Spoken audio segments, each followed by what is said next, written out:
রাত 12টার পর গ্রামের গুরুস্থানের পাশের পুরনো বাড়িটায় কেউ থাকতো না, কারণ প্রতি অমাবস্যায় সেখানে একটা দরজা নিজে থেকেই খুলে যেত। অথচ সেই ঘরের কোনো দরজাই ছিল না। রাতে শুনলে পিছনে তাকা। আজকের ঘটনাটা আমাকে পাঠিয়েছেন একজন আপু, তো ওনার নামটা আমি প্রকাশ না করি।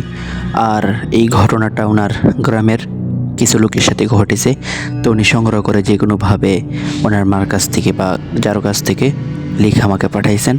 তো আমি ঘটনা শুরু করছি। সিরাজপুর গ্রামের শেষ প্রান্তে ছিল একটি পুরনো টিনের বাড়ি। বাড়ির ঠিক পেছনেই বিশাল গোরস্থান। গ্রামের লোকেরা বলতো, বহু বছর আগে বাড়ির মালিক রহস্যজনকভাবে নিখোঁজ হয়েছিলেন। একদিন শহর থেকে আসা কলেজে পড়ুয়া রায়হান তার চাচার সেই পরিত্যক্ত বাড়িতে কয়েকদিন থাকার সিদ্ধান্ত নিল। গ্রামের লোকেরা অনেক নিষেধ করলেও সে পাত্তা দিল না। প্রথম রাত শান্তিতেই কাটল, কিন্তু দ্বিতীয় রাতে ঠিক 12:17 ঘুম ভেঙে গেল তার। যেন কেউ ধীরে ধীরে টিনের দেয়ালের নখ কষছে। খর খর খর শব্দ। রায়হান উঠে জানালা দিয়ে বাইরে তাকালো। গুরুস্থানের মাঝখানে সাদা কাপড় পরা একটা ছায়া মূর্তি দাঁড়িয়ে আছে। সে চোখ মুছে আবার তাকালো, কেউ নেই। নিজেকে বুঝালো হয়তো কল্পনা। কিন্তু তৃতীয় রাতে ঘটনা আরো ভয়ঙ্কর হলো। হঠাৎ ঘরের ভেতর ঠান্ডা বাতাস বইতে লাগলো, অথচ সব জানালা বন্ধ। তারপর সে দেখতে পেল ঘরের উত্তর দিকের দেয়ালে ধীরে ধীরে একটা কালো দরজার আকৃতি ফুটে উঠছে। একটা দরজা, যেখানে কোনো দরজা থাকার কথা নয়। দরজাটা আস্তে আস্তে খুলে গেল। ভেতর থেকে ভেসে এলো মাটির গন্ধ আর ফিসফিস শব্দ। ফিরে এসো, ফিরে এসো। ভয়ে জমে গেল রায়হান, কিন্তু কৌতূহল তাকে এগোতে বাধ্য করলো। দরজার ভেতরে উকি দিতেই সে দেখলো ওটা কোনো ঘর নয়, বরং একটা সরু পথ যা সোজা গুরুস্থানের দিকে গেছে। আর সেই পথে দাঁড়িয়ে আছে ডজন ডজন ছায়ামূর্তি, সবাই তার দিকে তাকিয়ে। হঠাৎ তাদের একজন সামনে এগিয়ে এলো। রায়হানের বুক কেঁপে উঠল, কারণ ছায়ামূর্তিটার মুখ ছিল তার নিজের মতো। সেই অবয়বটা মৃদু হেসে বলল, তুমি 3 রাত ধরে আমাদের ডাক শুনেছ, এখন তোমার পালা এখানে থাকার। পরক্ষণেই দরজাটা বন্ধ হয়ে গেল। পরদিন সকালে গ্রামের লোকেরা বাড়িতে এসে দেখল রায়হান নেই, শুধু তার মোবাইলটা মেঝেতে পড়ে আছে। আর দেয়ালের উপর আঙুল দিয়ে লেখা, দরজাটা আবার খুলবে অমাবস্যার রাতে। সেই বাড়িটা আজও খালি পড়ে আছে। আর গ্রামের মানুষ এখনও রাত 12:17 পর গুরুস্থানের দিক থেকে ফিসফিস আওয়াজ শুনতে পায় বলে দাবি করে। রায়হান নিখোঁজ হওয়ার পর পুরো গ্রামে আতঙ্ক ছড়িয়ে পড়ল। পুলিশ এলো, খোঁজাখুঁজি হলো, কিন্তু কোনো সূত্র পাওয়া গেল না। শেষ পর্যন্ত সবাই ধরে নিল ছেলেটা হয়তো কোথাও চলে গেছে। কিন্তু রায়হানের ছোট ভাই রাফি সেটা বিশ্বাস করল না। 1 মাস পর, পরের অমাবস্যার রাতে সে লুকিয়ে সেই বাড়িতে ঢুকে পড়ল। ঘড়িতে 12:17 বাজতেই আবার সেই পরিচিত শব্দ, খর খর খর। উত্তরের দেয়ালে কালো ছায়া জমতে শুরু করলো। ধীরে ধীরে সেই অদৃশ্য দরজাটা আবার ফুটে উঠল। রাফির হাত কাঁপছিল, কিন্তু সে সাহস করে দরজার ভেতর ঢুকে গেল। ওপাশে গিয়ে সে দেখল চারপাশে ঘন কুয়াশা। মাটির নিচ থেকে যেন ফিসফিস শব্দ ভেসে আসছে। হঠাৎ কুয়াশার মধ্যে একটা মানুষ দেখা গেল, রায়হান। কিন্তু সে আগের মতো নেই। তার চোখ দুটো পুরো কালো, মুখ ফ্যাকাশে। সে নিঃশব্দে দাঁড়িয়ে আছে। ভাইয়া, চিৎকার করলো রাফি। রায়হান ধীরে ধীরে মাথা তুলল, তারপর ফিসফিস করে বলল, পালিয়ে যা। এখানে যারা আসে তারা আর মানুষ থাকে না। ঠিক তখনই কুয়াশার ভেতর থেকে শত শত ছায়ামূর্তি বেরিয়ে আসতে লাগলো। তাদের সবার মুখ মাটিতে চাপা পড়া মৃত মানুষের মতো বিকৃত। তারা একসাথে বলল, নতুন একজন এসেছে, নতুন একজন এসেছে। মাটি কাঁপতে শুরু করলো। রাফি দৌড় দিল দরজার দিকে, কিন্তু দরজাটা ধীরে ধীরে বন্ধ হয়ে যাচ্ছে। পেছনে তাকিয়ে সে দেখলো ছায়াগুলো তার দিকে এগিয়ে আসছে, আর তাদের মাঝখানে দাঁড়িয়ে আছে এক লম্বা কালো অবয়ব, গুরুস্থানের রক্ষক। তার চোখ দুটো জ্বলছে অদ্ভুত নীল আলোয়। সে গর্জে উঠল, যে একবার আমাদের দেখে সে কখনো সত্যিকারের পৃথিবীতে ফিরতে পারে না। রাফি চাপ দিল বন্ধ হতে থাকা দরজার দিকে, আর ঠিক তখনই কেউ তার হাত ধরে টান দিল। কে টানলো? রায়হান নাকি অন্য কেউ? রাফি অনুভব করলো কেউ তার হাত শক্ত করে ধরে টান দিচ্ছে, কিন্তু মুহূর্তের জন্য সে চোখ বন্ধ করে ফেলল। তারপর ধপ, সে ঘরের মেঝেতে পড়ে গেল। দরজাটা তার পেছনের প্রচণ্ড শব্দে বন্ধ হয়ে গেল। রাফি হাঁপাতে হাঁপাতে উঠে বসে দেখল সে আবার সেই পুরনো বাড়িতেই আছে, কিন্তু ঘরে সে একা নয়। তার সামনে দাঁড়িয়ে আছে রায়হান। তবে এবার তার চোখ স্বাভাবিক। ভাইয়া বলে জড়িয়ে ধরতে গেল রাফি। রায়হান হাত তুলে থামালো। না, কাছে আসিস না। রাফি থেমে গেল। কেন? রায়হানের মুখে অদ্ভুত বিচ্ছিন্ন হাসি ফুটল। আমি পুরোপুরি ফিরে আসিনি। হঠাৎ তার শরীরের চারপাশে কালো ধোঁয়ার মতো কিছু ঘুরতে শুরু করলো। ওরা আমাকে ছাড়েনি, আমি শুধু কয়েক মিনিটের জন্য বের হতে পেরেছি। রাফির বুক কেঁপে উঠল। তাহলে কি করব? রায়হান পকেট থেকে একটা পুরনো মরিচা ধরা চাবি বের করলো। গোরস্থানের উত্তর কোণে একটা ভাঙা কবর আছে, ওটার নিচে একটা কাঠের বাক্স লুকানো। বাক্সটা খুঁজে বের করতে হবে। ওটার মধ্যে কি আছে? রায়হান উত্তর দেওয়ার আগেই ঘরের বাতাস বরফের মতো ঠান্ডা হয়ে গেল।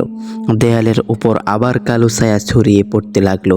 দরজাটা আবার তৈরি হচ্ছে, কিন্তু এবার দরজার ওপাশ থেকে শত শত হাত বেরিয়ে আসছে, লম্বা কালো কলকাসার হাত। রায়হান আতঙ্কিত চোখে চিৎকার করলো, দৌড়, এখনই দৌড়! রাফি বাড়ি থেকে বেরিয়ে গুরুস্থানের দিকে ছুটল। আকাশে তখন চাঁদ নেই, চারপাশে শুধু ঘন অন্ধকার। উত্তর কোণের ভাঙ্গা কবরটা খুঁজে পেতে তার বেশি সময় লাগলো না। মাটি খুঁড়তে হঠাৎ তার হাতে কাঠের কিছু লাগলো, একটা পুরনো বাক্স। বাক্সের ঢাকনা খুলতে সে দেখলো ভিতরে একটা ডায়েরি। প্রথম পাতায় লেখা, যদি তুমি এটা পড়ো তাহলে রক্ষক জেগে উঠেছে। আর তার নিচে একটি নাম। সেই নাম দেখে রাফির শরীর ঠান্ডা হয়ে গেল, কারণ ডায়েরির মালিক ছিল সেই বাড়ির মালিক নয়। ডায়েরিটা লিখেছিল গ্রামের প্রতিষ্ঠাতা, প্রায় 200 বছর আগে মৃত একজন মানুষ। আর শেষ পাতায় কাপা হাতে লেখা ছিল, রক্ষককে কেউ তৈরি করেনি, রক্ষককে এই গ্রামের জন্ম দেওয়া হয়েছিল। ঠিক তখনই রাফির পেছন থেকে একটা গভীর কণ্ঠস্বর ভেসে এলো, তুমি ডায়েরিটা খুঁজে পেয়েছো? ধীরে ধীরে সে ঘুরে তাকালো, আর দেখলো তার পেছনে দাঁড়িয়ে আছে সেই নীল চোখওয়ালা রক্ষক, কিন্তু এবার তার মুখ দেখা যাচ্ছে, আর সেই মুখটা অবিকল রাফির নিজের মুখের মতো। রাফির হাত থেকে ডায়েরিটা প্রায় পড়ে যাচ্ছিল। তার সামনে দাঁড়িয়ে থাকা রক্ষকের মুখটা অবিকল তার নিজের মতো, একই চোখ, একই চেহারা, একই কণ্ঠস্বর। রক্ষক ধীরে ধীরে বলল, ভয় পেও না, আমি তুমি নই, কিন্তু তোমার সঙ্গে আমার সম্পর্ক আছে। রাফি এক পা পিছিয়ে গেল। তুমি কে? রক্ষক আকাশের দিকে তাকালো। গোরস্থানের চারপাশে কুয়াশা ঘন হতে শুরু করেছে। 200 বছর আগে এই গ্রামে এক ভয়ঙ্কর ঘটনা ঘটেছিল। মানুষ মৃত্যুকে হারাতে চেয়েছিল, তারা এক নিষিদ্ধ অচার করেছিল, আর তার ফলেই আমি জন্ম নেই। রাফি কাপা গলায় জিজ্ঞেস করলো, তাহলে আমার মুখ কেন তোমার মতো? রক্ষক উত্তর দিল না, বরং ডায়েরির শেষ পাতাটা খুলে দিল। সেখানে একটা পারিবারিক বংশাতালিকা আঁকা ছিল। রাফি বিস্ময়ে দেখল তার নিজের পরিবারের নাম সেই তালিকার একদম শুরুতে, আর গ্রামের প্রতিষ্ঠার নামও সেখানে। তখন রক্ষক বলল, আমি তোমাদের বংশের প্রথম পাপের ছায়া। প্রজন্মের পর প্রজন্ম আমি অপেক্ষা করেছি, হঠাৎ মাটি কেঁপে উঠল। গুরুস্থানের সব কবর থেকে কালো ধোঁয়া বের হতে শুরু করলো। রক্ষকের মুখ বদলে গেল, তার চোখের নীল আলো আরও তৃপ্ত হয়ে উঠল। সময় শেষ, দরজা স্থায়ীভাবে খুলে যাচ্ছে।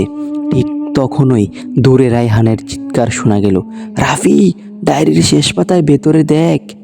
রাফি তাড়াতাড়ি পাটা উল্টালো। একটা গোপন খোপ ছিল সেখানে। খোপের মধ্যে ছিল একটি পুরনো রূপার লকেট। লকেটের পেছনে খোদাই করা ছিল, দরজা বন্ধ করবে, রক্ত নয়, ক্ষমা। রাফি কিছুই বুঝতে পারছিল না, কিন্তু রক্ষক হঠাৎ থেমে গেল।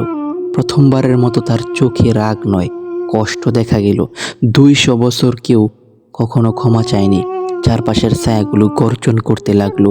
মনে হচ্ছিল তারা চায় না সত্যিটা প্রকাশ পাক। রাফি সাহস করে বলল, যদি আমাদের পূর্বপুরুষ ভুল করে থাকে, তাহলে আমি তার জন্য ক্ষমা চাইছি। এক মুহূর্তে সব কিছু নিস্তব্ধ হয়ে গেল। বাতাস থেমে গেল, কুয়াশা স্থির হয়ে রইল। রক্ষকের চোখের নীল আলো ধীরে ধীরে নিভতে শুরু করলো। তার মুখে ফুটে উঠল এক অদ্ভুত শান্তির হাসি। অবশেষে তার শরীর ভেঙে অসংখ্য আলোক নকণয় পরিণত হতে লাগলো। একই সঙ্গে গুরুস্থানের নিচ থেকে ভেসে এলো শত শত কণ্ঠ, মুক্তি, মুক্তি, মুক্তি। তারপর সব অন্ধকার। পরদিন সকালে গ্রামের মানুষ দেখল পুরনো বাড়িটা আর নেই, যেন কখনো ছিলই না। সেই জায়গায় শুধু একটি বিশাল বট গাছ দাঁড়িয়ে আছে। রায়হান ফিরে এসেছে, কিন্তু সে ওই রাতের কিছুই মনে করতে পারে না। আর রাফি, সে মাঝে মাঝে গভীর রাতে জানালার বাইরে তাকিয়ে থাকে, কারণ কিছু কিছু রাতে বাতাসে একটা ফিসফিস শব্দ ভেসে আসে। দরজা বন্ধ হয়েছে, কিন্তু সব দরজা নয়। রাফি বহু বছর চেষ্টা করেও সেই ফিসফিস শব্দের অর্থ বুঝতে পারেনি। সময় কেটে গেল, গ্রাম আবার স্বাভাবিক হয়ে উঠল। লোকজন ধীরে ধীরে গুরুস্থানের ভয়ঙ্কর গল্প ভুলে গেল। পুরনো বাড়ির জায়গায় জন্মানো বটগাছটাও গ্রামের সাধারণ একটি গাছের পরিণত হলো। রায়হান চাকরি নিয়ে শহরে চলে গেল। রাফিও নিজের জীবন নিয়ে ব্যস্ত হয়ে পড়ল। কিন্তু একদিন, প্রায় 10 বছর পর, গ্রামের সবচেয়ে বৃদ্ধ মানুষটি মৃত্যুর আগে রাফিকে ডেকে পাঠালেন। কাপা কণ্ঠে তিনি বললেন, তুমি ভেবেছ সব শেষ হয়ে গেছে, কিন্তু সত্যিটা তুমি জানো না। তিনি বালিশের নিচ থেকে একটি পুরনো ছবি বের করলেন। ছবিটা দেখে রাফির শরীর ঠান্ডা হয়ে গেল। সেটা ছিল 1916 সালের একটি দলগত ছবি, গ্রামের প্রতিষ্ঠাতাদের ছবি। আর তাদের মাঝখানে দাঁড়িয়ে থাকা একজন মানুষের মুখ, অবিকল রাফির মতো। বৃদ্ধ লোকটি ফিসফিস করে বললেন, প্রতি 100 বছরে একজন ফিরে আসে, একই মুখ, একই রক্ত, একই ভাগ্য। কিন্তু রক্ষক তো মুক্তি পেয়েছে। বৃদ্ধ মৃদু হাসলেন। রক্ষক মুক্তি পেয়েছে, কিন্তু তার জায়গা কখনো খালি থাকে না। এই কথার পরে বৃদ্ধ শেষ নিঃশ্বাস ত্যাগ করলেন। সেই রাতেই রাফি একা বটগাছটার কাছে গেল। আকাশে অমাবস্যা, চারপাশ নিস্তব্ধ। হঠাৎ গাছের নিচের মাটি ফেটে যেতে শুরু করলো, কিন্তু এবার কোনো কালো দরজা দেখা গেল না, বরং মাটির গভীর থেকে এটি মৃদু আলো বের হলো। আলোর ভেতরে সে দেখল সেই সব আত্মা যারা এতদিন বন্দী ছিল। তারা শান্ত, ভয়ঙ্কর নয়। একজন এগিয়ে এসে বলল, তুমি অভিশাপ শেষ করেছ। আরেকজন বলল, এখন তোমার ভয় পাওয়ার কিছু নেই। ধীরে ধীরে সব আলো আকাশের দিকে মিলিয়ে গেল। মাটি আবার বন্ধ হয়ে গেল। বটগাছের পাতাগুলো বাতাসে দুলে উঠল। তারপর চারপাশে গভীর শান্তি নেমে এলো। রাফি বুঝতে পারলো, সে দরজার কথা সবাই এতদিন ভয় পেত,